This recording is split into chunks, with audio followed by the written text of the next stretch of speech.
봅시다.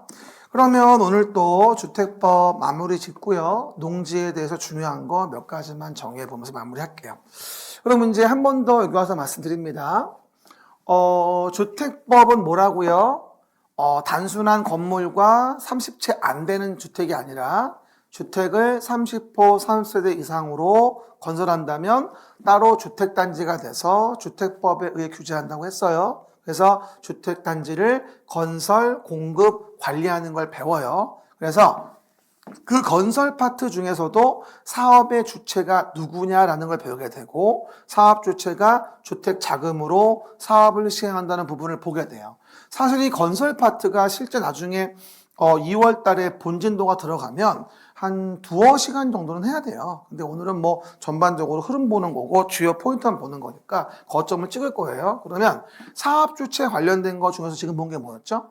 등록하고 한다. 연간 20채 이상 등일 땐, 대지 연간 1만 이상일 땐, 그리고 해당 내용 등록하지 않고 할 수 있는 자가 있다. 그 비등록에 대한 부분은 공공이 있고 민간이 있는데 민간 중에 주택조합이라는 걸 좀 봐보자 이 얘기예요. 그렇죠? 그러면 그림책 오른쪽 내용에서 현재 페이지가 86페이지 오른쪽에 있는 주택조합과 관련된 부분들을 봐봅시다.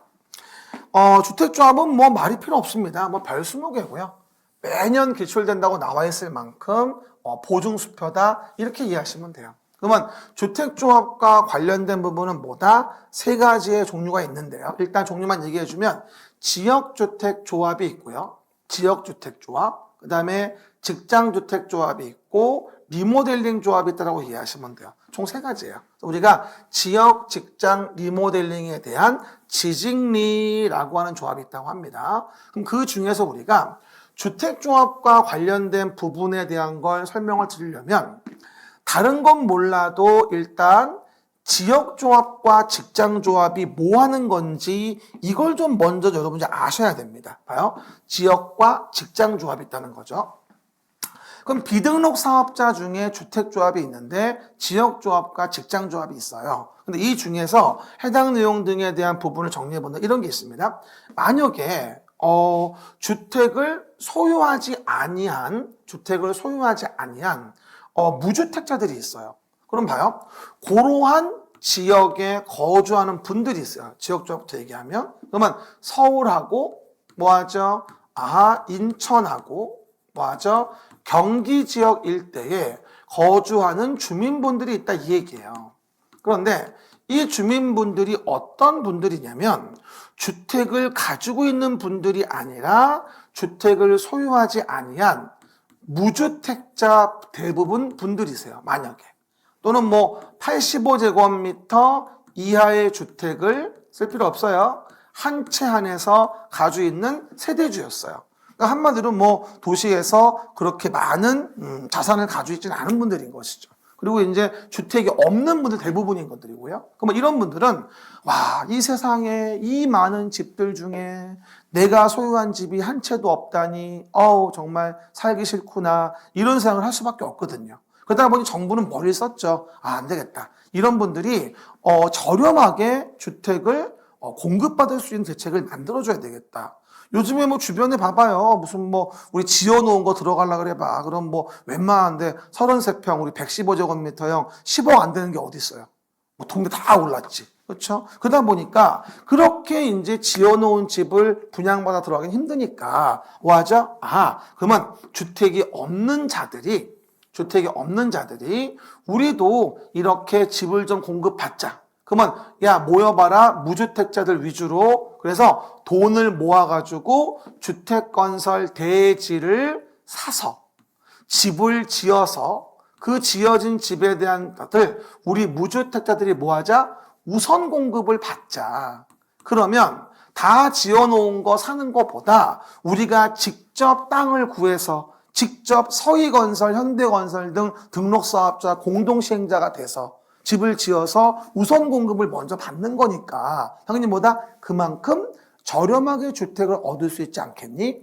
이런 차원에서 도입한 게 바로 그 지역에 거주하는 주민이 만든 조합이면 지역주택조합, 같은 직장에 근무하는 자들이 만든 거면 직장주택조합 이런 식으로 이제 주택조합이 처음에 출발을 했어요.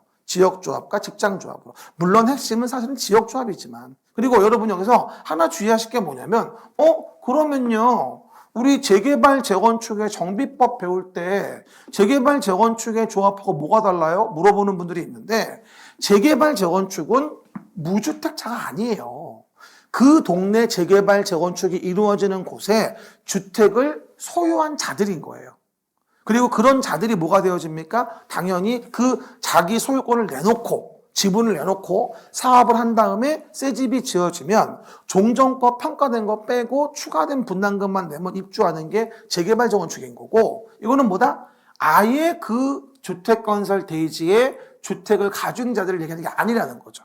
그 근원 자체가 뭐다? 어디에든 주택이 없는 분들인 거야. 또는 85 이하 한 채 정도만 가지고 있는 분들이고, 그런 주택이 없는 분들 위주로 모여가지고 땅을 구해가지고 등록사업자와 공동사업자가 돼가지고 집을 짓고 거기서 우선 공급받자, 이러기 위해서 만드는 게 바로 뭐다? 같은 지역에 있다면 지역주택조합인 거예요. 그렇죠? 그러니까 어떻게 본다면 뭐 이런 말 할 수도 있죠. 무주택자들 중심으로 모여서 주택을 아파트를 공동구매한다? 뭐 이런 식으로. 그래서 서민들 주거 안정에 도움될 수 있는 거다. 또 민간 건설 촉진한다. 이런 취지의 내용에서 도입한 것이었는데 문제는 이 대지에 대한 부분의 사용권과, 그렇죠, 이 대지에 대한 부분의 소유권, 이런 것들의 확보가 잘 안 된다는 게 하나의 큰 문제였었어요. 그래서 이제 조합원들한테 뭐 계약금 받고 중도금 받아가지고 등등등 조합 유지하는데, 통장을 나중에 10년 지나고 봤더니 조합원에 걷어놨던 각종 계약금 중도금에 대한 것이 다 사무실 유지하고 하느라고 써버리고 없어요. 토지를 살 돈이 없어요. 이래가지고 해약하고 나가고 싶어도 못 나가요, 조합원들이. 이런 피해 문제가 생겼던 거예요. 그래서 올해 7월 말에 이런 단점을 보완하기 위해서 굉장히 많은 강화 조치를 만들게 되고 조합원들 보호하기 위한 대책을 강구하기 이른 거죠. 그렇죠. 그래서 이제 앞에 봤던 재개발 재건축하고는 좀 성격이 달라요, 이 부분이요. 그렇죠. 그 부분들 이해해 보셔야 되겠죠. 이게 바로 이제 지역주택조합과 직장주택조합의 개념이라고 보시면 됩니다. 그럼 정의 좀 읽어볼까요? 뭐라고 나오죠? 지역에 거주하는 주민이 주택을 마련하기 위하여 설립한 조합. 지역에 거주하는 주민이 주택을 마련하기 위해 설립한 조합을 얘기하는 거고, 그러면 어느 지역에 거주를 얘기하느냐? 서울, 인천, 경기를 하나의 거주지역으로 봅니다. 그래서 어떻게 본다면 서울, 인천, 경기면 전체 인구 5천만 중에 절반이 사는데, 그래서 지역조합 만들 수 있게 거주 요건을 대폭 완화한 거예요. 옛날에는 성남이면 성남시에 거주하는 분만 됐어요. 근데 지금은 경기, 인천, 서울 아주 넓어진 거죠, 거주 지역 자체가. 나중에 얘기합니다만 지역조합원 되려면 그 거주 지역에 6개월 이상은 거주해줘야 되거든요. 그렇죠, 여러분? 그런 부분들. 그리고 대전으로 본다면 대전광역시, 충남, 세종특별자치시를 뭐하죠? 하나의 거주지역으로 보고요. 그래서 뭐가 된다? 우리가 지역주택조합을 시군구장한테 인가받아서 만든다라고 이해하시면 되고, 또 어느 법에 어딜 가든 변경 해산이라고 한다면 원절차와 또한 같다. 그 말은 뭐예요? 변경 해산도 인가받으라는 얘기죠. 여러분 원칙이에요. 어느 법에 어디를 가든 변경되고 해산되는 건 원 절차가 인가면 변경 해산도 인가예요. 원 절차가 허가면 변경 해산도 허가고요. 똑같아요. 원 절차가 신고면 변경 해산도 신고가 되어집니다. 똑같아요. 그렇죠? 경미항고의 내용은 별도 내용이고요. 그것도 하나 팁이니까 오해하지 마시고, 인가면 변경 해산도 원칙은 인가라고 이해하시면 됩니다. 그런데 밑에 보시면 뭐가 나올까? 이제 직장주택 조합에 대한 부분이 보여요. 직장주택 조합은 뭐가 될까요? 같은 직장의 근로자가, 뭐라고요? 같은 직장 근로자가 주택을 마련하기 위해서 설립한 조합을 우리가 직장주택 조합이라고 하고요. 그래서 직장조합도 당연히 시군구장의 인가를 받는다라고 이해하시면 돼요. 근데 요거 나올 때 이제 가끔 물어보는 질문이 뭐냐면, 국민주택을 공급받기 위한 직장조합이 있어요. 그러면 직장조합 나올 땐 국민주택을 공급받기 위한 직장조합은 무주택 서민을 더 보호하기 위해서 인가까지 요하지 않고 단순히 신고하면 할 수 있게 해준 경우도 있거든요. 그래서 여러분 이거 아셔야 돼요. 과거에 잘 나왔던 문제인데 직장조합 문제가 나오면 원칙적으로 인가받는 조합을 얘기하는 건지 아니면 국민주택을 공급받을 목적으로 만들어서 신고하고 좀 더 완화시켜주는 신고하는 직장조합을 얘기하는 건지. 그래서 앞으로 직장조합이 나오면 인가받는 직장조합인지 신고하는 직장조합인지를 잘 구분하셔가지고 내용 등을 보셔야 돼요. 그렇죠, 여러분? 그건 직장조합 포인트죠. 그래서 지역과 직장은 이렇게 무주택자들 위주로 토지를 구해가지고 등록사업자, 공동사업자가 돼서 건설된 주택을 우선 공급받고자 하는 거. 이게 바로 해당 내용의 지역 직장조합의 의미가 되어집니다. 하지만 리모델링 조합과 관련된 부분은 좀 달라요. 위에 있는 거하고. 리모델링 조합에 대한 부분은 뭐야? 말 그대로 공동주택의 소유자가 리모델링을 하기 위해서 만든 조합을 우리가 리모델링 조합이라 그래요. 그럼 리모델링 조합은 뭐다? 다른 점이 소유자가 만드네. 봐요. 우리가 기본적으로 이런 식으로 공동주택의 단지가 있지 않습니까? 그러면 여러 동이 있게 단지 안에도. 그러면 여러 동이 있을 때 이 공동주택의 소유자들이 리모델링을 하려면 원래는 전원의 동의를 받아서 리모델링을 해야 돼요. 입주자나 입주자 대표회의나 관리주체가 리모델링을 진행하려면 전원의 동의를 받아야 돼. 그럼 전원 동의 가능합니까? 불가능하죠. 그러다 보니 재건축이 막혀서 리모델링을 진행하려는 단지들이 그게 어려워서 힘들어지니까 안 되겠다. 야, 조합을 만들어 진행할 수 있게 해주자. 이따 봅니다만 조합 만들 땐 전체를 리모델링해도 각동 과반수나 전체의 3분의 2 이상 동의만 받아오면 되거든요. 그러다 보니까 훨씬 조합으로 시행하는 게 사업의 지연이 안 되고 용이한 것이죠. 그래서 이제 리모델링은 공동주택의 소유자가 리모델링을 하기 위해서 설립한 조합으로 리모델링을 진행할 수 있게 해주는 거예요. 그렇죠? 왜? 동의 요건이 좀 간이하니까. 일반적인 입주자 대표회의나 입주자가 직접 하는 것보다는. 그리고 이 내용은 당연히 뭐가 되죠? 똑같이 리모델링 조합도 시군구장의 인가를 받는 거고요. 그리고 리모델링에 대한 부분은 정비조합의 내용을 준용하게 돼 있어서 지금의 리모델링 조합은 정비조합처럼 이거는 법인으로 보는 조합이라고 지금은 이해해 주셔야 돼요. 원래 주택조합은 법인으로 본단 말이 없거든요. 근데 리모델링 조합만큼은 이제 소유자가 만드는 조합이기 때문에 좀 달라요, 특징이. 지역 직장하고는. 그래서 법인으로 본다라는 거에 정비조합 내용을 준용하는 걸로 이렇게 써놓으시고 이해해 보시면 될 것 같아요. 이게 이제 주택조합 관련 부분에 대해서 우리가 지역주택조합하고 직장주택조합의 세팅하고요. 리모델링 조합의 차이점에 대해 말씀드렸습니다. 그리고 이제 오른쪽에 이 내용들은 나중에 2월에 차차 하시고요. 그리고 다음 페이지 이제 보시면 이제 쫙 나와 있죠. 그리고 여기 볼 때는 여러분들이 두 페이지를 펼쳐놓는 게 쫙 스토리를 보기가 쉬워요. 그림책은 펼쳐놓으면 스토리가 쫙 보입니다. 그게 아주 강점이죠. 그렇죠, 여러분? 따로 체계도가 필요 없다는 얘기예요. 그렇죠? 이렇게 보는 게 이 자체가 체계도고, 이 자체가 기본서고, 이 자체가 요약집인 거예요. 따지고 본다면. 나머지 책들은 그냥 참고서일 뿐인 거지, 사실은. 그렇죠? 그렇게 이해합니다. 그럼 내용에서 뭐고요? 그러면 구성과 관련된 것부터 내용 좀 봐볼까요? 구성과 관련된 거. 그럼 우리가 조합을 만들려면 어떻게 구성합니까? 보게 됩니다. 근데 봐봐요.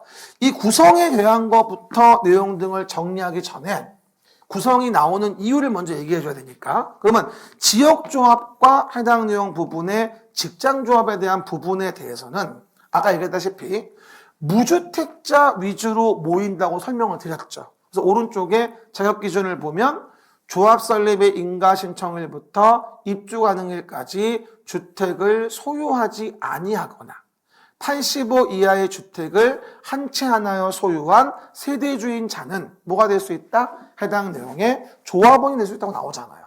무주택자들이니까. 그렇죠? 무주택이거나 85 이하 한 채. 원래는 주택을 소유하지 않아야만 했었어요. 원래는. 했었는데 무조건 무주택자로만 조합원을 모집하려고 하니 조합 구성이 어려웠던 거죠. 옛날에는 민간 건설을 독려하기 위해 가지고 조합 만들기 쉽게 해주고 싶었던 거지. 그래가지고 이제 이걸 85 이하 한 채 가진 자까지도 뭐하죠? 조합원 될 수 있게 해준 거고. 그렇죠? 근데 문제는 이런 자들이 주택을 소유한 자들이 아니기 때문에 요 동네의 주택건설 대지에 대한 부분의 사용권과 소유권을 확보하는 게 아주 중요한 뭐하죠? 조합의 설립에 대한 요건이 되어진 거예요. 조합의 설립의 요건이 되어진 거죠. 그러다 보니까 원래는 주택건설 대지의 80% 이상의 사용권만 확보하면 되는 거였는데 이게 나중에 결론적으로 사업계획 승인받을 때에는 소유권을 다 확보를 해야 돼요. 조합에 인가받을 땐 이렇지만. 그러다 보니까 지금 사용권만 확보하고 인가를 내주고 나중에 사업계획 승인받을 때는 소유권 확보를 못 해가지고 사업을 막 10년 넘게 못하고 지연돼 보다 보니까 조합원들이 너무 피해를 보는 거야. 안 되겠다. 야, 처음부터 소유권도 15% 이상은 확보해야 하는 걸로 바꾸자. 그래서 올해 7월 달에 소유권 확보가 15% 이상 요한다는 부분이 신설된 거죠. 그래서 이제는 조합 설립에 인가 시청을 하고자 한다면 절대 까먹지 말 거 별 20개 그 설립에 대한 요건은 사용권과 소유권 확보의 필요성이 존재하고 사용권은 80% 이상이며 소유권은 얼마? 15% 이상. 요게 두 번째 것이 신설된 거죠. 확보되어진다라고 한다면 해당 내용 부분에 지역과 직장조합의 인가를 내주겠다 이 얘기예요. 그러니까 결론적으로는 뭐다? 7월 이게 23일 날 시행됐는데 이거 시행되고 나서 15% 이상 소유권 확보가 이제 어려워지잖아. 주택건설 대지에. 그래서 조합 설립 인가 신청 실적이 절반 이하로 확 줄었다고 하더라고요. 연말 또 내일 모레 지나봐야 통계가 나오겠지만 정확한 거는 들리는 소문은 그래요. 실무계에서. 그렇죠? 그럴 수밖에 없죠. 그러니까 15% 이상 소유권 확보하려면 결론적으로는 토지주들을 많이 꼬시는 수밖에 없어요. 그렇죠? 근데 토지주들이 잘 꼬시면 안 당하죠. 중요한 건. 그러다 보니까 좀 어려워졌다 볼 수 있습니다. 그러다 보니까 당연히 이렇게 돼서 토지를 사야 되기 때문에 조합의 구성과 관련된 부분을 본다면 조합의 구성은 적어도 주택건설 예정 세대수의 50% 이상이 되면서 20명 이상은 돼야지만이 조합 설립에 인가를 내주겠다는 얘기예요. 봐봐요. 예를 들어 볼까요? 만약에 요 주택건설 예정 세대가 만약에 예정 세대수가 100세대였다 가정해 보자고요. 100세대. 그러면 주택건설 예정 세대수의 50% 이상은 돼야 되니까 적어도 50세대 이상은 돼야 된다는 얘기예요. 50% 이상 되면서 20명 이상 돼야 되니까 적어도 50명 이상이 돼야지 동시만족이 되어지겠죠. 근데 만약에 100세대인데 무조건 20명만 되면 된다라고 하면 조합은 쉽게 만들겠지만 이게 조합이 돈을 모아서 땅을 사야 되는데 20명 가지고 100세대가 살 땅을 미리 사기는 곤란하거든요. 그럼 사업이 파토날 위험도 크고요. 그래서 우리 법은 뭐라고 개정했다? 주택건설 예정 세대수의 50% 이상이 되면서 그러면서 20명 이상이 동시만족이 돼야 돼요. 그래야 안정적으로 뭐다? 사업이 진행될 수 있으니까. 그러면 요거 보는 순간 또 머릿속에 쓱 스쳐가는 게 있죠? 요거 볼 때 우리 도시개발법의 개발조합은 몇 명이었더라? 7명 이상이었고 정비조합의 모는 추진위원회는 5명 이상이었고 지금 지역과 직장조합은 땅 사야 되니까 건설 예정세대 50% 이상으로서 20명 이상은 돼야 되는구나. 이렇게 조합들이 또 비교가 필요할 거예요. 처음이라 뭐 어렵죠? 또 머리가 띵해지고. 제가 저번 주도 얘기했어요. 이렇게 자꾸 앞에 있는 걸 설명을 자세히 하는 건 뭐냐면 그래야지 자꾸 비교화가 되게 돼요. 혼동이 돼야 되고 그래서 안정적으로 외워지게 되는 거죠. 나중에 내가 한 6월, 7월 되면 이렇게 혼동되는 것들만 비교한 자료를 또 드릴 거예요. 비교 테마라 그래가지고. 근데 그때 가서 그 수업을 들으려면 베이스가 깔려 있어야지만 그때 구분이 가요. 그때부터는 그거랑 같이 보면서 그림책과 수직으로, 수평으로 비교하면서 안정적으로 암기틀을 만들어가는 겁니다. 그렇죠? 사실 그거 나오기 전까지는 외우려고 굳이 애쓰지 마세요. 그렇죠? 그냥 하다 보면 외워지는 걸 할 수 없지만. 그렇죠? 그 얘기들 확인해 보시면 되죠. 옛날에 그런 분들도 있더라고요. 아우, 선생님, 뭐 일부러 막 억지로 막 이렇게 막 공부하면서 뭐 6월 전까지는 뭐 외우지 말라고 했잖아요. 그렇죠? 아, 근데 저 큰일이에요. 어떡하죠? 그냥 보는 대로 다 외워지는데 아, 걱정이네. 이렇게 말하시는 분이 가끔 계세요. 그럼 제가 되묻죠. 혹시 평소에 많이 외롭다고 느끼지 않나요? 물어봅니다. 그러면 맞다고 이러죠. 왜 외롭냐면 재수 없으니까. 그런 말 하면 왕따 당해요. 여러분 그러지 마시고요. 근데 실제 그런 분이 있었어요. 그렇게 요 세 가지는 자격 기준과 함께 동의 요건, 구성에 대한 부분은 다 연결된 내용들이거든요. 이해하시면서 보시면 되겠어요. 하지만 리모델링 조합과 관련된 걸 얘기해 보자면 리모델링 조합은 내가 뭐라고 했죠? 얘는 소유자가 만드는 조합이라고 했잖아요. 리모델링은. 그러다 보니 땅을 뭐하죠? 사야 할 필요가 없어요. 리모델링 조합은 뭐다? 요 공동주택 단지에 대해서 여러 개 동이 있고 그 공동주택에 뭐다? 소유자, 복리설 소유자가 리모델링을 하려고 만드는 조합이기 때문에 리모델링 조합은 뭐가 될까? 구성원 수의 규제를 둘 필요가 없는 거예요. 땅을 새로 사야 되는 게 아니니까. 그래서 리모델링은 구성원 수 제한이 없고 그리고 이 조합을 만약에 만들려고 한다. 일단 조합을 만들려고 하는 것만 먼저 봅시다. 조합 만들려면 전체 뭐하죠? 전체적으로 봤을 땐 얼마? 3분의 2. 그리고 그 동만 본다면 그 동의 과반수. 동시만족 플러스 써놓으세요. 플러스. 각동 과반수 전체 3분의 2 요건을 조합 설립의 동의를 받아서 우리가 리모델링 조합 만들게 된다. 이건 소유자가 하는 거니까. 그렇죠. 그리고 만약에 그 동만, 한 동만 1, 2, 3동 중에 3동만 리모델링 한다면 그 동의 3분의 2 이상. 그렇죠. 해당 내용 부분에 동의를 받아라고 얘기하는 거죠. 지금은 리모델링 조합 만드는 건 그 동의 요건만 간단하게 이해해 볼게요. 그리고 이런 리모델링 조합은 소유자들이 만드는 조합이니까 뭐하죠? 당연히 조합원도 누가 되겠습니까? 주택법상이건 건축법상이건 공동주택의 소유자인 거예요. 그리고 복리설의 소유자까지도 뭐가 된다? 리모델링 조합의 조합원이 될 수 있다고 얘기하는 거죠. 리모델링은 소유자들이 모여서 조합을 만들어가지고 하는 것이기 때문에 지역 직장조합하고는 조금 성격이 다른 거예요. 그렇죠? 그래서 우리가 해당 내용 조합에 대한 부분을 두 페이지를 쫙 펴보시면 왼쪽부터 오른쪽까지 내용이 보일 겁니다. 그리고 이제 다음 페이지 보시면 또 신설된 것 중에 뭐 임원의 결격 사유니 뭐 총회 의결이니 특히나 요거 다음 페이지 조합의 해산 등과 관련된 부분. 요것도 작년 올해 7월 달에 개정된 신설된 걸로 나올 줄 알았는데 안 나왔어요. 조합원 보호를 위해서 안 되는 사업은 없애려고 하는 거거든요. 안 나왔으니까 요번에 32회 때 기출될 거고요. 요건 제가 2월 달에 중요하게 얘기해 줄게요. 지금은 체크만 해놓으세요. 이래서 조합에 대한 부분들을 그림책으로 잘 정리해놨습니다. 그렇죠? 그러면 복습 노트에 대한 부분에 대해서 몇 문제 또 확인 좀 해볼까요? 그러면 두 문제는 풀 수 있겠네요. 7번, 8번. 복습 노트 6회차 거 봅니다. 그럼 7번, 8번과 관련된 부분의 문제를 봅시다. 그럼 7번에 대한 문제의 포인트는 뭐냐면, 봐요. 포인트는 뭐라고 나와요? 등록해야 한다고 나오죠.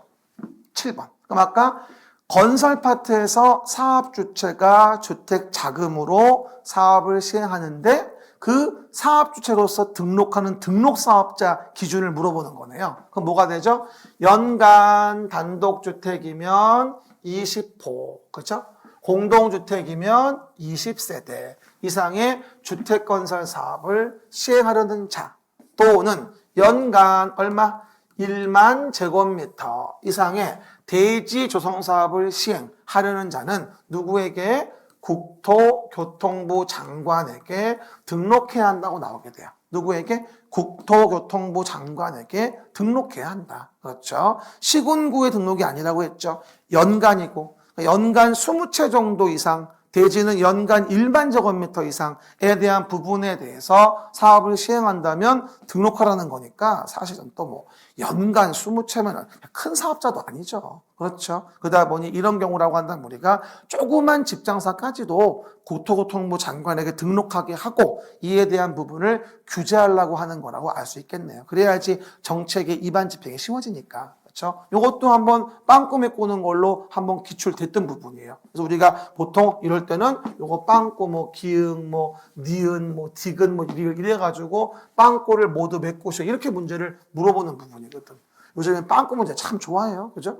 어쨌건 8번입니다. 그러면 주택 조합과 관련된 거 리모델링 조합을 제외하고는 조합원 수 주택 건설 예정 세대 수의 얼마?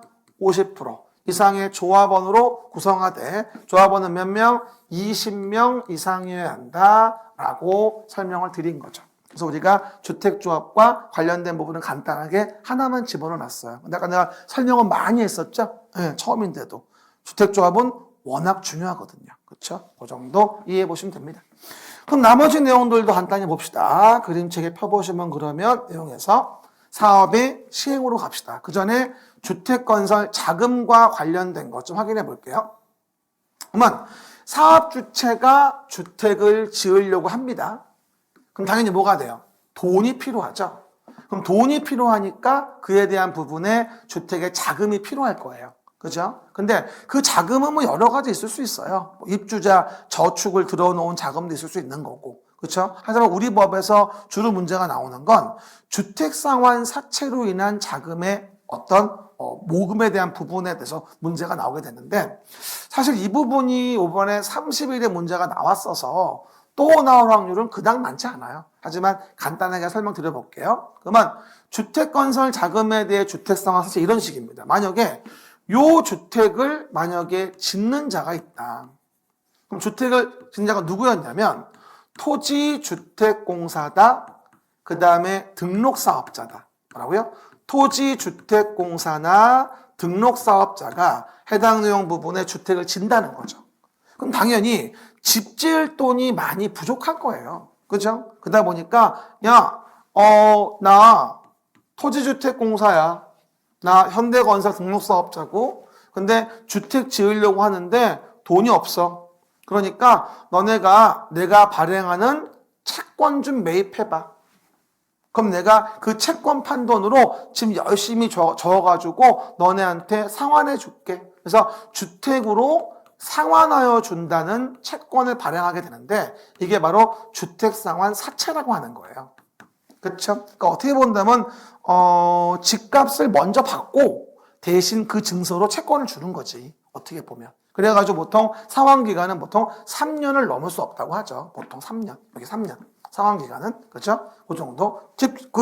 준비하고 터 닦고 하는 3년은 걸리니까. 그렇죠? 그 얘기. 그러면 이럴 때 가장 채권을 발행하고 부도 위험이 높은 게 뭐냐면 당연히 등록사업자가 부도 위험이 제일 높아요. 그래서 채권 발행하고 부도 나오면 안 되니까 등록사업자일 때에는 토지주택공사와 달리 보증이라는 거를 받아야지만 현대건설, 서희건설 등 GS건설 등은 보증을 받아야만 채권을 발행할 수 있게 해주는 거죠. 그러니까 다른 건 몰라도 뭐만큼은 우리가 등록사업자만큼은 여러 가지의 규제가 많아요. 위에 있듯이 뭐 등록사업자면 보증받아라, 등록사업자면 자본금도 5억 이상은 돼야 된다, 등록사업자면 최근 3년간 연평균 주택건설 실적이 300세 이상은 돼야 된다. 나중에 얘기할 거예요. 그래서 등록사업자일 땐 여러 가지 통제가 많습니다. 부도 위험이 있어서. 그렇죠? 그리고 하단에 보시면 뭐가 된다? 하단에 보시면 상환기간에 대한 부분은 3년을 넘을 수 없다고 하고요. 그리고 이 주택상환사채를 발행하는 거는 국토교통부 장관 승인을 받아요. 누구의 승인? 국토교통부 장관 승인. 그러니까 한마디로 이 내용에서 애들이 발행한다면 국장 승인을 받아줘라. 근데 토지주택공사도 승인에선 제외할 수 없어요.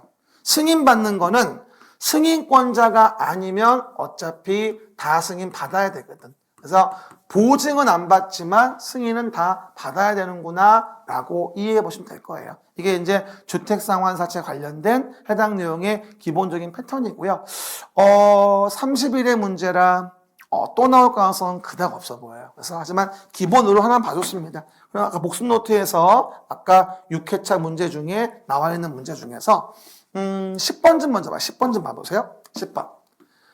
토지주택공사 등록사업자로서 주택상환사채를 발행하려는 자는 누구의 승인을 받을까요?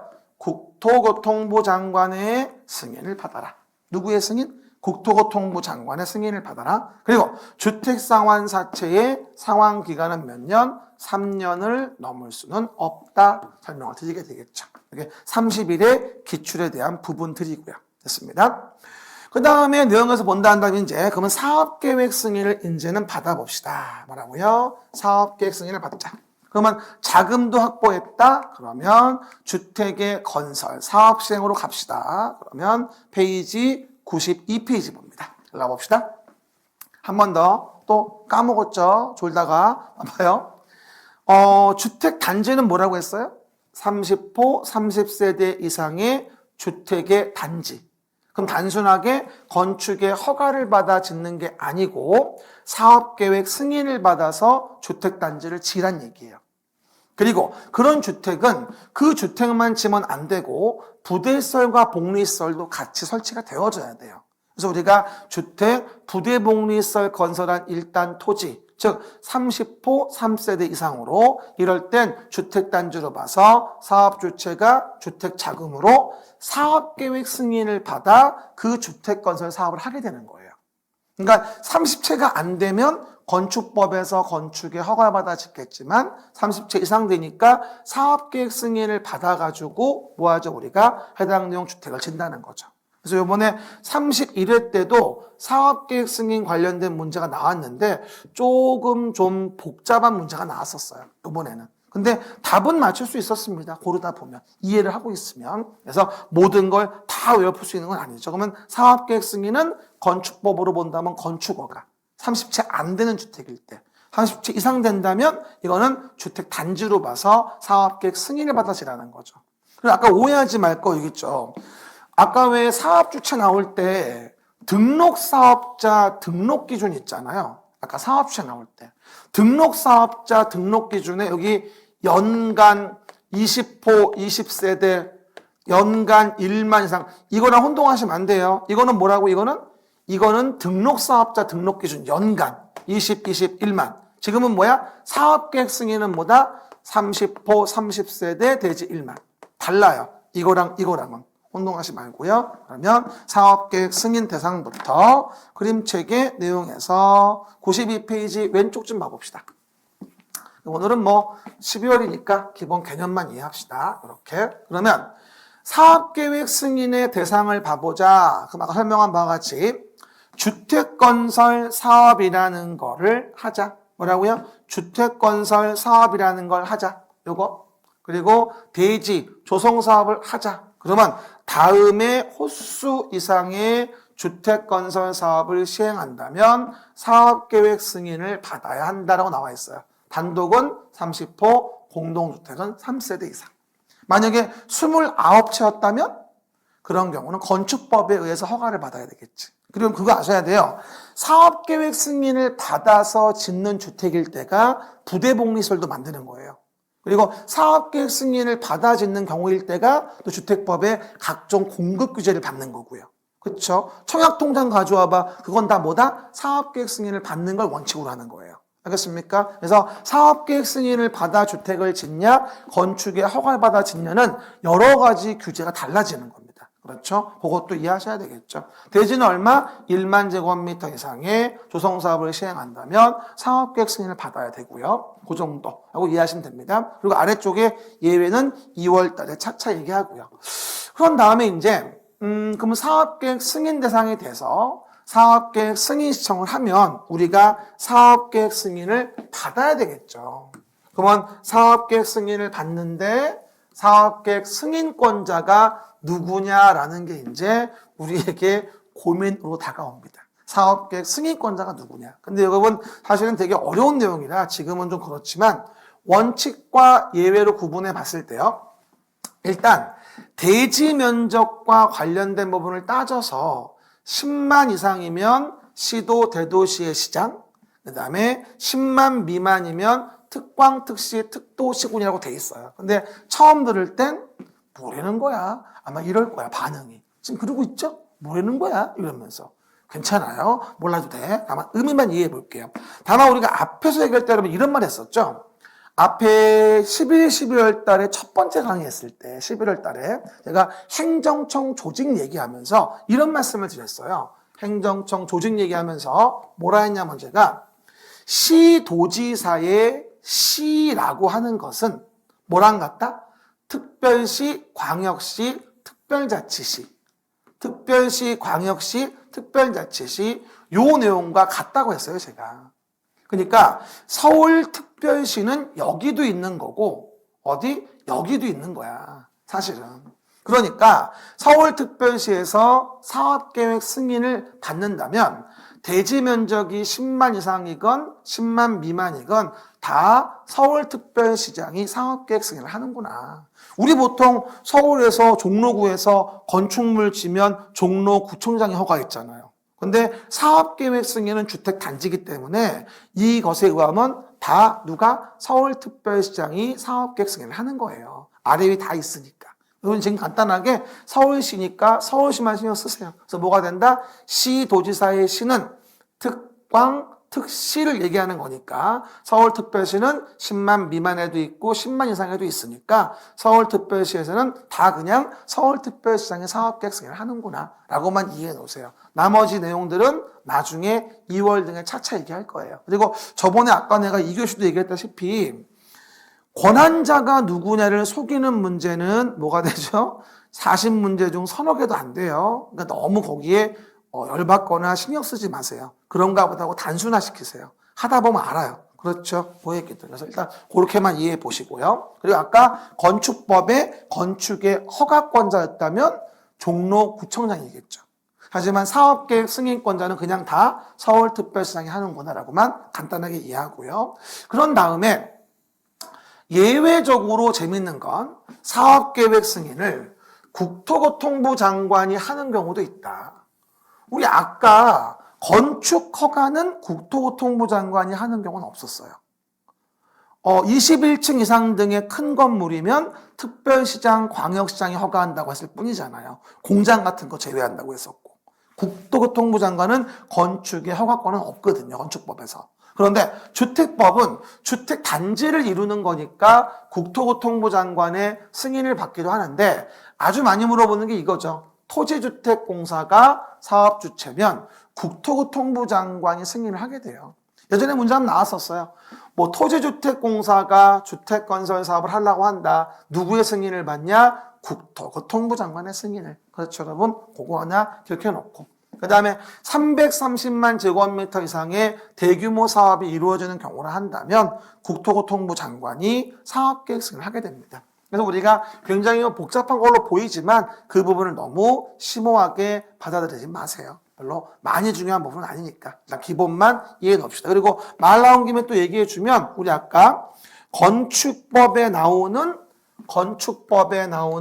뭐하죠? 허가권자와 관련된 부분은 한 번 정도 간단 복습해드리면 건축법에 나오는 허가권자의 원칙은 뭐였어요? 특별자치시, 특별자치도, 시장군수, 구청장이었고 예외적으로 뭐라고 했죠? 특별시장, 광역시장이 뭐 21층 이상 등이라고 한다면 허가할 때가 있다고 내가 건축법에서 이렇게 얘기했었어요. 근데 지금의 사업계획 승인권자하고는 다르니까 해당 내용들 앞으로는 여러 번 비교할 거예요. 그렇죠? 그렇게 이해해 보시면 되겠죠? 아, 그렇구나. 그렇구나. 그렇구나. 라고 이해하시면 되겠죠. 이게 바로 뭐다? 사업계획 승인 부분입니다. 그럼 이 부분에서 사업계획 승인 대상에 대한 복습 노트 한 문제 풀어볼까요? 그러면 9번 좀 봅시다. 복습 노트 9번. 일단 사업계획 승인권자에게 사업계획 승인을 받아야 한다죠. 그러면 이건 사업계획 승인 대상을 얘기하는 거니까 단독주택은 30호, 공동주택은 30세대 이상의 주택건설 사업을 시행하려는 자, 그 다음에 1만 제곱미터라는 거 이상의 대지의 조성사업을 시행하려는 자라고 한다면 사업계획 승인권자에게 사업계획 승인을 받아야 한다고 9번에 얘기했었죠. 오늘 복습노트 문제는 쉬워요. 설명드린 것에 비해서 그 정도 이해해 보시면 되겠네요. 그러면 11번 관련된 게 이제 투기과열지구인데요. 그럼 공급 쪽으로 간단하게 넘어가 봅시다. 공급 쪽으로. 그럼 우리가 주택법에 대한 부분에 공급으로 간다. 건설을 했다. 그럼 이제 공급하자 이 얘기죠. 공급에 대한 부분은 페이지 96페이지 보면 나와 있습니다. 그럼 봐봐요. 우리가 주택이라는 거를 뭐 했다? 건설을 했다. 그러면 건설된 걸 뭐 하자 이제 공급하자는 얘기죠. 그럼 봐봐요. 건설된 주택이 있어요. 이에 대한 부분을 공급 분양하게 되겠죠. 공급 분양. 그렇죠? 그리고 그래서 사용검사 받고 입주가 되면 이제 뭐가 된다? 관리가 되어지는 게 이 부분의 목차 아니겠습니까? 그리고 아까 설명한 바와 같이 건설 파트에서 사업계획 승인을 받았기 때문에 이 법의 공급의 규제를 받는 거예요. 사업계획 승인을 받지 않으면 원칙적으로 이 법의 공급 규제는 안 받죠. 어쨌건 그럼 봐봐요. 사업계획 승인을 받았다. 건설 파트에서 사업계획 승인을 받아서 주택을 적고 사업 지으려고 하고 사업주체가 입주자를 모집하고자 한다. 시작. 사업주체가 입주자를 모집하고자 한다. 그러면 사업주체가 입주자를 모집하려는 경우에는 누구에게? 시장군수구청장에게 입주자 모집의 승인을 받아야 돼요. 그리고 시장군수구청장에게 입주자 모집 승인을 받아야 되고 복리시설이라고 한다면 뭐하죠? 신고하고 하면 된다. 뭐라고요? 복리시설이라고 한다면 신고하고 하면 된다. 그런데 요거 나올 때 아주 많이 물어보는 게 이거죠. 뭘까? 공공주택 사업자는 필요 없다는 말이 보일 거야. 별표. 요게 한 4번인가 나왔었어요. 혹시 기억나요? 빠라빠빠 건축법은 공장만 이뻐해. 빠라빠빠 뭐는? 주택법은 공공만 이뻐해. 공공이 누구였지 아까? 국가지방자치단체, 토지주택공사, 지방공사. 그런 공공의 자이면 입주자 모집 승인도 안 받아요. 어쨌건 주택법은 이런 공공의 자이면 등록사업자 등록도 안 하죠. 입주자 모집 승인도 안 받죠. 사업계획 승인 받을 때 대지의 소유권 확보 안 해도 되죠. 여러 가지 면에서 계속 특례가 나와요. 그렇죠. 이 부분을 이해하시면 이 부분은 몇 개 맞출 수 있는 부분이고요. 그렇죠. 그리고 공급이 이루어질 때 또 하나 규제의 핵심 뭐다? 분양가 제한이죠. 분양가 제한. 제가 앞에서 분양가 제한 요번에 나올 거라고 설명을 드리면서 제가 설명을 간단하게만 드릴게요. 자세한 건 2월에 하지만 아까 제가 첫 페이지에서 용어 정의할 때 공공택지란 말씀을 드렸었어요. 공공사업에 의해서 조성된 택지, 공공택지. 송파 위례 택지개발사업지구, 그 다음에 강서마곡 도시개발사업지구. 이런 동네에서 택지를 만들어서 그 택지를 공급해가지고 사업주체가 주택을 지었어요. 그러면 이걸 일반인에 공급할 때는 뭐다? 분양가에 제한을 가하겠다는 얘기예요. 왜? 사업주체가 저렴하게 택지를 공급받았으니까 그 저렴하게 택지를 공급받은 부분만큼 싸게 팔라 이 얘기지. 그래서 5억 가는 시세지만 뭐하죠? 3억 정도에 분양하는 이런 문제가 생기는 거죠. 그래가지고 이제 이런 분양가 제한 받는 주택에 대해서 공급받은 자들, 요 A란 자들이 뭐가 되는 거야? 바로 해당 내용 부분에 대해서 로또 청약인이 이래가지고 당첨되면 그 시세 차익을 먹는다 그래가지고 그 말이 되게 많잖아요, 요즘에. 공익으로 환수가 안 된다 그래가지고. 그래가지고 이 A라는 자에게 뭐가 되죠, 우리가? 전매 제한을 가할 수밖에 또 없다고 얘기한 거고. 그렇죠? 근데 또 어떤 문제 있는지 아십니까? 전매 제한을 받아서 A를 못 팔게 했어. 공공택지에서 일반인에 공급하는 공동주택은 사업주체한테 분양가 제한을 가했고 분양가 제한을 가하니까 요 A는 싸게 사서 못 팔게 통제를 가했어. 근데 아무리 그래도 최대 10년이기 때문에 지나면 팔 수 있거든. 근데 어쨌건 돈은 먹는 거 아니에요. 그러다 보니 이 부분에 대해서 어쨌건 로또 청약으로 인한 수익을 보는 문제가 생기다 보니까 여기에 대해서 이제 토지 임대부 주택이라든가 그에 대한 공공에게 다시 환매하는, 되사가게 하는 그런 제도를 만들므로 인해서 개인에게 이익이 지속되어지는 부분을 안 만들도록 지금 여러 가지 입법 장치를 하고 있습니다. 일부 조문은 들어왔고요. 나중에 또 구체적으로 얘기할 때 연결해 말씀을 드릴게요. 그래서 요즘에 요와 같은 전매 차익에 대한 부분에 전매 제한 가하는 건 당연한 거고, 그리고 기간 지나면 또 팔게 됨으로 인해서 전매 차익을 누리게 되니까 그걸 원천 봉쇄하자라고 해서 토지 임대부나 환매 조건부 주택에 대한 부분에 대해서 많이 논의가 되어지는 부분이고요. 알겠습니까? 그렇게 이해하시면 돼요. 그리고 민간 택지에 대한 건 나중에 얘기하고요. 2월 달에. 그리고 5회 말건 분양가 제한을 안 받는 경우도 있다고 나와 있죠. 뭐일 때? 도시형 생활주택일 때. 서민 주거 안정을 위한 주택이라 그래서 도시형 생활주택일 때에는 분양가 제한을 받지 않는 특례 등을 준다. 많이 지라고. 이게 바로 뭐다? 분양가 제한 예외 사유고요. 이래서 분양가 제한 받는 주택만이 아니라 여러 가지 이제 공급할 때 전매 차익을 좀 못 누리게 하기 위해서 전매 제한을 받는 경우 등이 있다고 나오잖아요. 그러면 전매 제한 쪽은 제가 오른쪽에다가 간단하게 제가 97페이지에 그래프도 그려놓고 전매 제한을 한꺼번에 내가 통제해 놨습니다. 봐봐요. 그러면 일단 요 그래프를 좀 간단히 봐봅시다.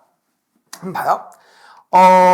그 주택을 공급받은 지위나 얻은 주택에 대해서 일정하게 전매 제한을 가한다라고 하는 부분에 대한 걸 배운다면 일단 입주자 저촉 증서 같은 거 가지고 청약을 하죠.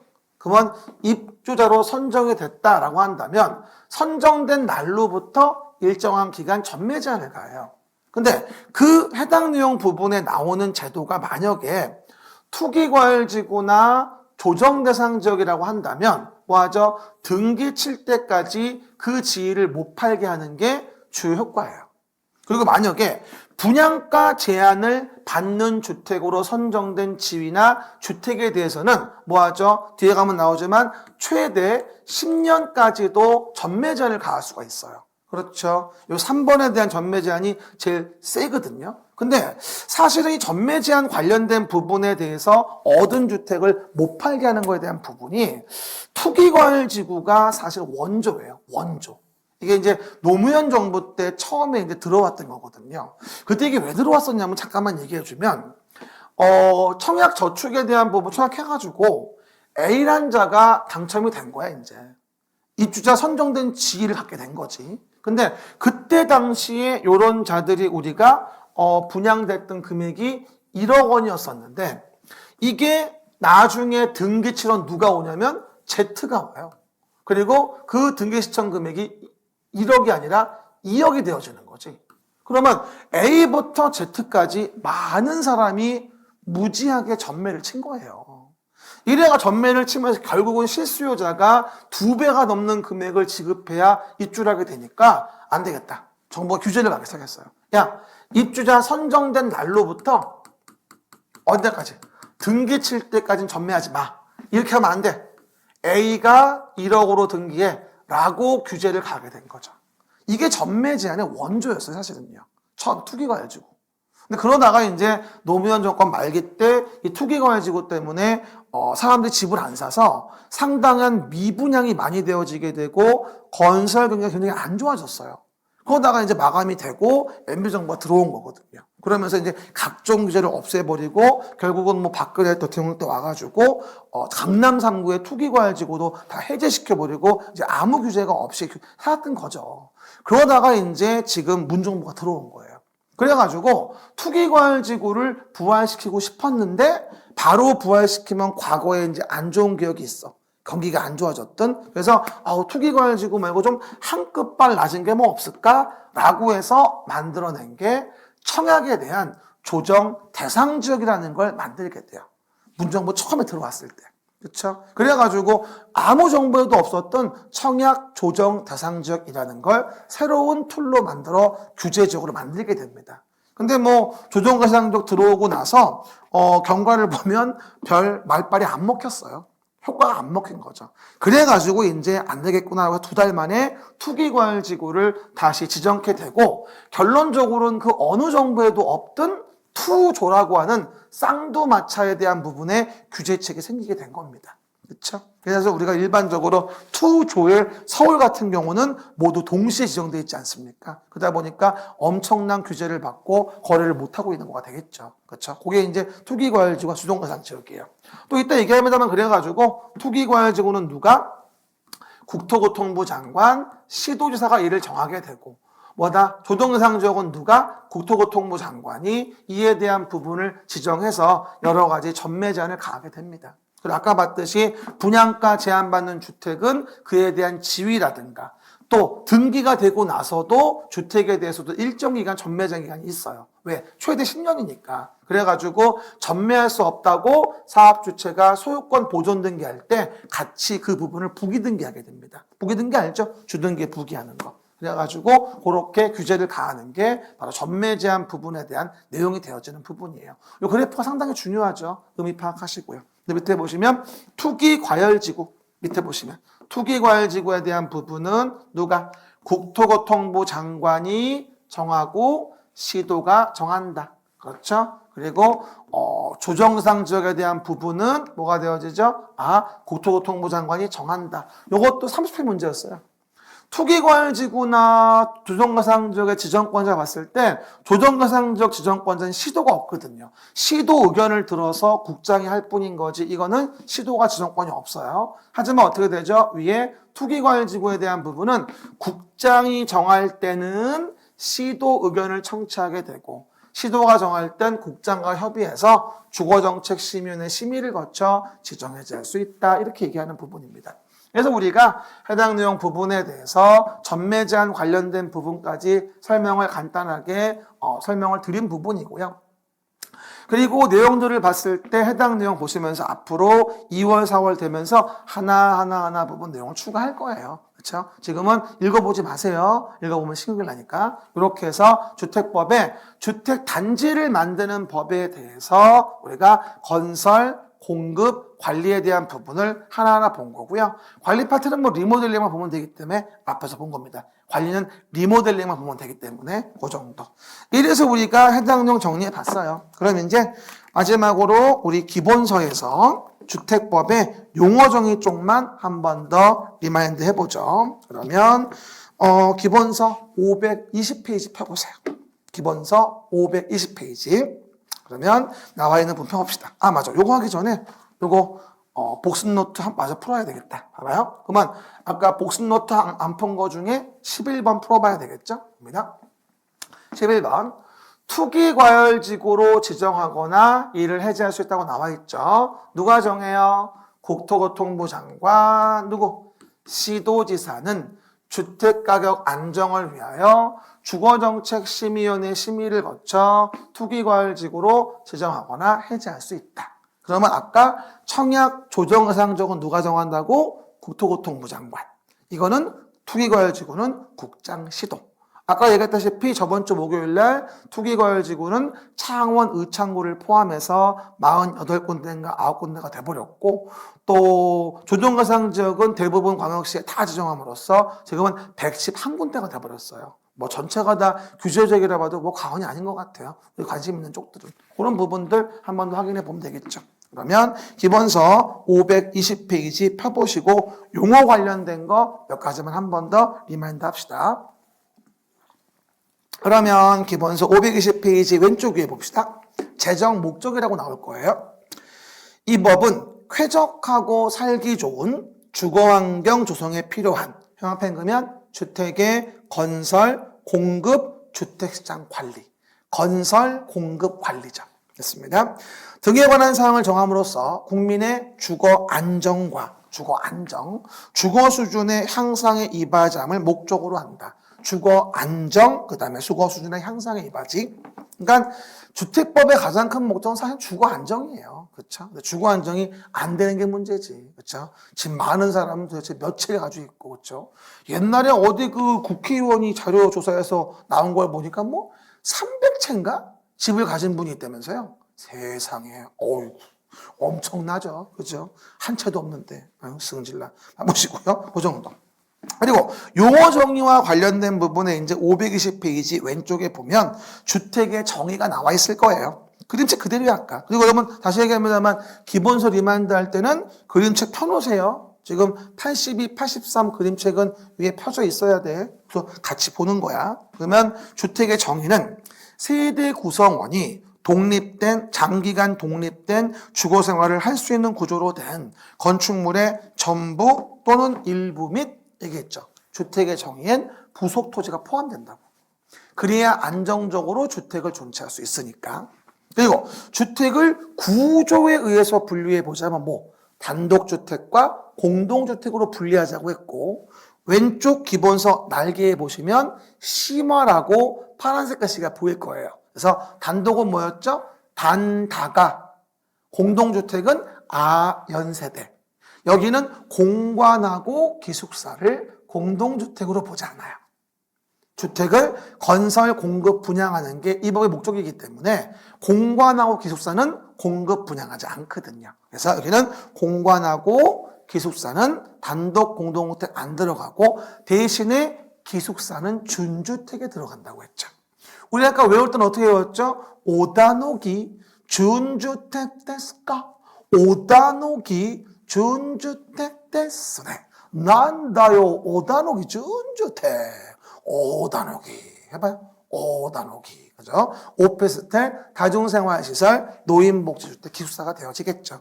그리고 오른쪽 밑에 보시면 건설 자금에 따라서 주택을 분류해 보자. 오른쪽 밑에 521페이지 하단. 자금에 따라 주택을 분류하는 건 뭐다?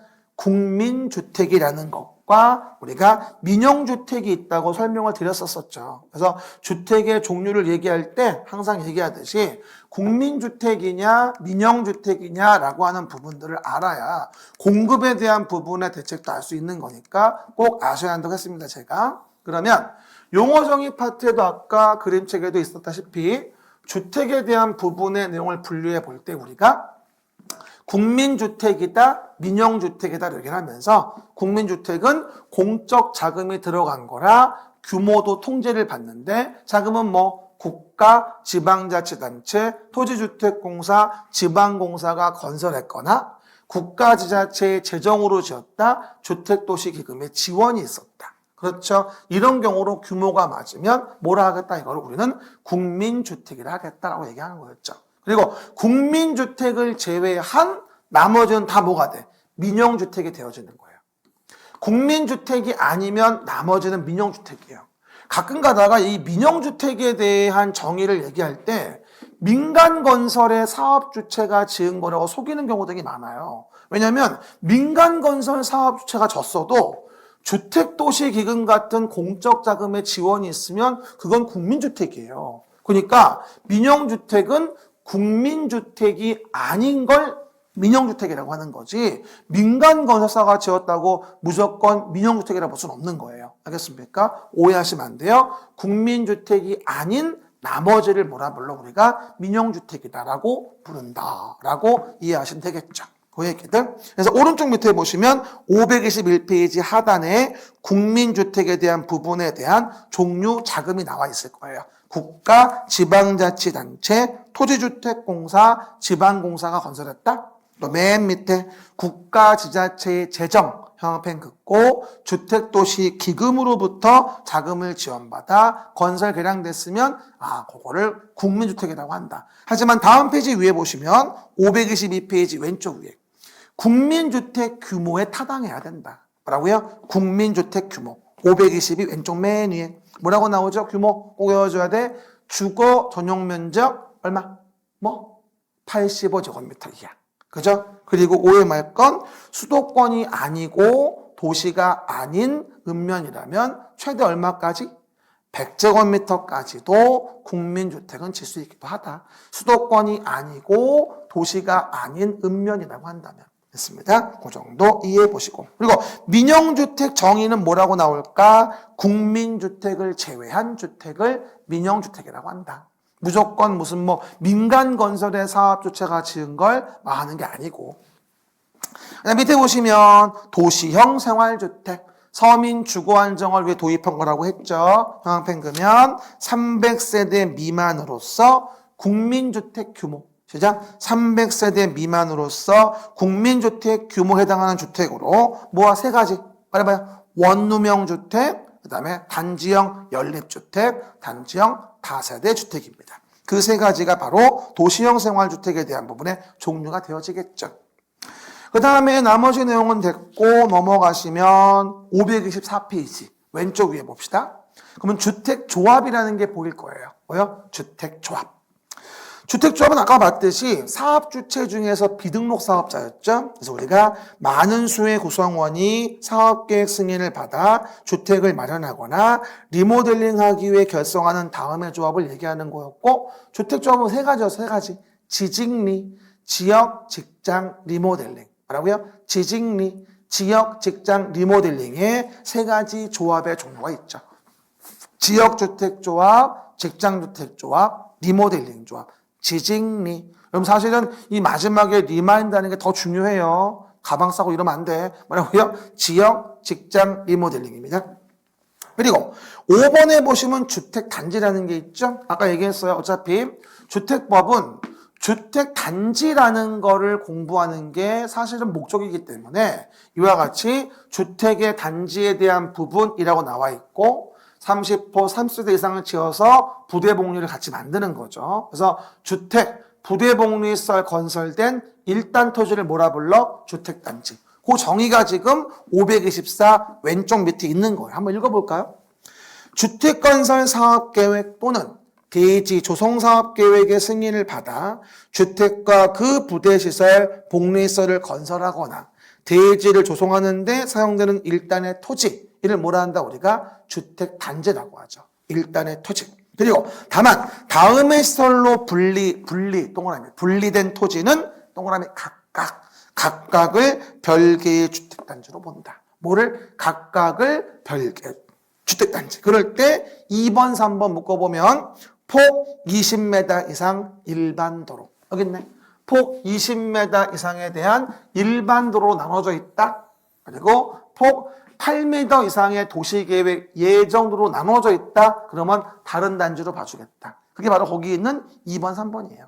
그렇죠? 그 얘기들. 그리고 1번에 뭐 철도나 고속도로, 자동차 전용도로, 이건 당연히 별개 단지지. 그런데 2번, 3번은 이 길이가 있다 보니까 그걸 속이는 게 있어서 따로 외워줘야 돼요. 20m 이상 일반도로나 8m 이상 도시계획 예정도로 나눠져 있는 건 각각 별개 단지로 봐주겠다. 도시계획 예정도로는 8자니까 8m구나 이러면 나머지 반대는 안 헷갈리겠죠. 그렇죠. 오른쪽에 봅시다. 부대설이 있고 복리설이 있고 형광펜 긋고 그 다음에 해당 내용 부분에 뭐다? 간선설까지 있겠죠. 그러면 간선설 정의에 대한 부분은 하단 부분에 단지 안에 기관시설, 도로, 뭐하죠? 상하수도, 전기가스 통신, 지역난방에 대한 부분으로서 단지 안의 기관시설과 단지 밖에 뭐다? 기관시설을 연결시켜 준다면 그걸 간선이라고 했죠. 단지 안에 있는 기관시설과 단지 밖에 있는 기관시설로서의 도로, 상하수도, 전기통신가스, 지역난방 이걸 연결시켜줘 라고 한다면 이걸 우리는 간선시설. 작년 문제였고. 뭐 위에는 부대시설은 없으면 못 사는 거, 복리시설은 없어도 살지만 불편한 거. 언홀 경로당은 복리, 언홀 어린이 놀이터 경로당, 언홀 경로당은 복리, 금예빨이나 은식에 팔아요. 그렇죠? 어린이 놀이터 경로당 복리시설입니다. 주차장이나 단지나 도로 같은 건 부대시설인 거고요. 작년 문제였었죠. 넘어가시면 526페이지 위에 공공택지가 보이네요. 아까 내가 분양까지 한 얘기할 때 같이 얘기한 거. 그럼 526페이지 왼쪽 위에 공공택지는 뭐가 되죠? 공공사업에 의해서 개발 조성되는 뭐다? 공동주택이 건설되는 용지. 이걸 공공택지라고 하죠. 그래서 대표적인 게 2번 택지개발사업. 송파 위에 떠올리시면 되고요. 그 다음에 3번의 끝에 산업단지 개발사업. 그 다음에 6번 도시개발사업. 강서 마곡지구. 이런 거 이해하시면 돼요. 이게 이제 공공택지죠. 그리고 526 왼쪽 밑에 별표 공구라는 게 나와있죠. 공구. 공구는 뭐예요? 하나의 주택단지라고 하더라도 뭐라고요? 하나의 주택단지라고 하더라도 맞아 나누어서 진행할 수도 있다. 이걸 공구라고 하죠. 그래서 주택단지를 둘 이상으로 구분되는 1단의 구역으로 착공신고 사용검사를 별도로 집행할 수 있게 해주죠. 그리고 공구별 세대수는 몇 세대? 300세대 이상씩은 돼야 한다고 했으니까 공구별로 분할 시행하려면 600세대 이상은 돼야지만이 공구별 분할 시행이 가능하다. 그 얘기죠. 왼쪽 밑에 읽어봅시다. 526 밑에 하나의 주택단지에서 대통령령 정하는 기준에 따라 둘 이상으로 구분되는 1단의 구역으로 착공신고 및 사용검사를 별도로 수행할 수 있는 구역이다.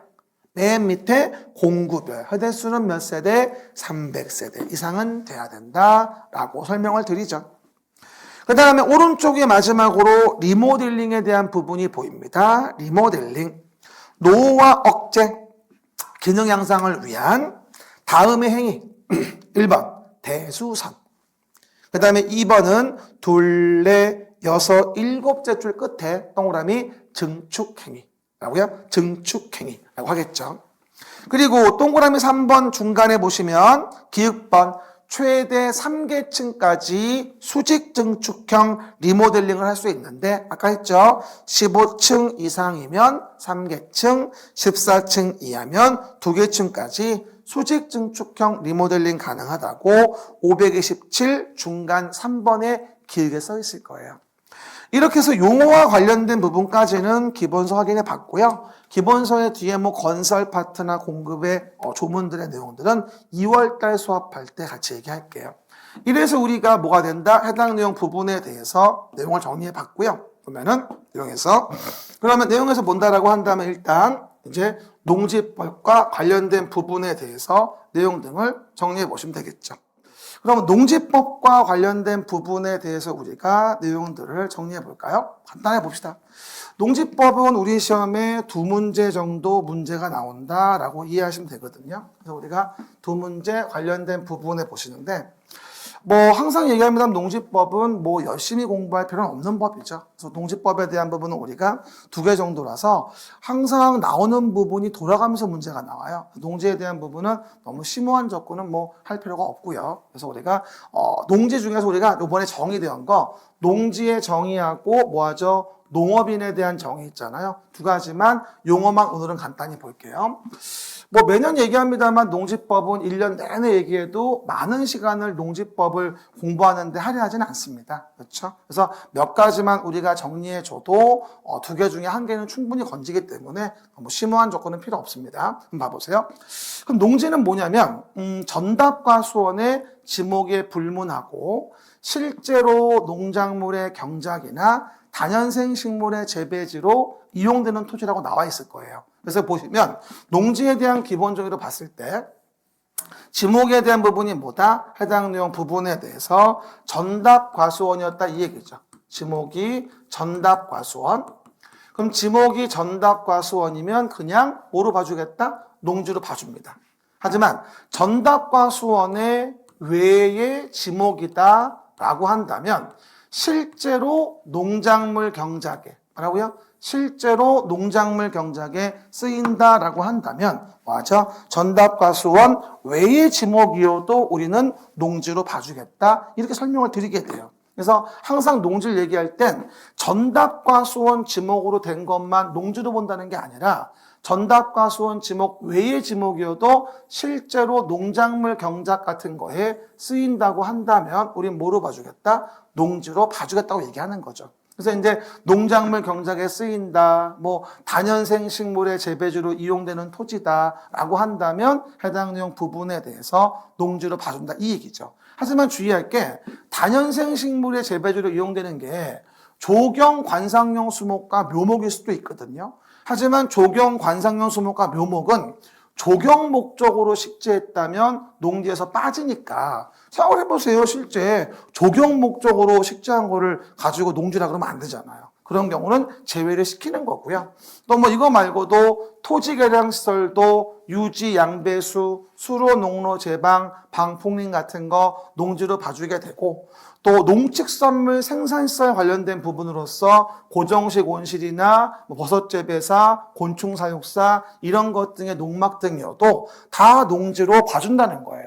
근데 모를 만한 여러분이 단어가 뭐가 있냐면 뭐 방풍림과 관련된 게 있는데 또 방풍림 그러면 또 여러분들 주부님들 또 방풍나물인 줄 알고 또 오해하시는 분이 있어요. 방풍나물 아니에요. 방풍림은 과수원 같은데 왜 늦가을에 태풍 와가지고 낙과를 방지하기 위해서 심어놓은 나무가 있거든요. 이걸 우리가 방풍림이라고 해요. 그러면 방풍림과 관련된 부분도 뭐가 된다? 토지개량시설로서 농지가 되어지는 거니까 그거 주의하시면 돼요. 그게 아마 29회 때 문제였을 거예요. 그리고 뭐 곤충 사육사 이런 것도 다 농지가 되는 거죠. 어쨌건 농지에 대한 부분의 기본 개념이고요. 다만 요거 나올 때 이제 많이 물어보는 게 뭐냐면 다음은 농지에서 제외합니다라는 걸 물어볼 때 요걸 물어보는 경우가 많아요. 일단 봐봐요. 농지에서 제외되는 게 뭐가 있겠냐는 건데 요거 볼 땐 요거 좀 이해해 봅시다.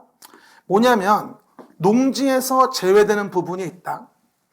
아까 전답과 수원 외의 지목이어도 실제 농작물 경작에 쓰인다고 한다면 농지로 본다고 했잖아요. 근데 그 실제 농작물 경작에 쓰이는 것이 만약에 3년 미만이었다 이 얘기죠. 그러면 전답과 수원 외의 지목이 실제 농작물 경작에 쓰인 기간이 3년 미만이면 이럴 땐 농지에서 제외됩니다 라고 설명을 드리게 됩니다. 그렇죠, 여러분 그 얘기들 해당 내용 부분에서 오해하지 말고 그럼 결론적으로 전답과 수원 외의 지목이 실제 농작물 경작에 쓰인다고 한다면 농지가 되려면 3년 이상은 돼야 한다는 얘기죠. 그래서 기본만 몇 가지만 이해해 놓읍시다. 나머지 니은 디귿은 2월에 차차 하고요. 그리고 농지는 누가 소유할 수 있겠냐? 그렇죠? 논이죠? 오리도 보이고. 그래서 농업인과 관련된 부분 되겠습니다. 다 했어요. 5분만 참으세요. 됐습니다.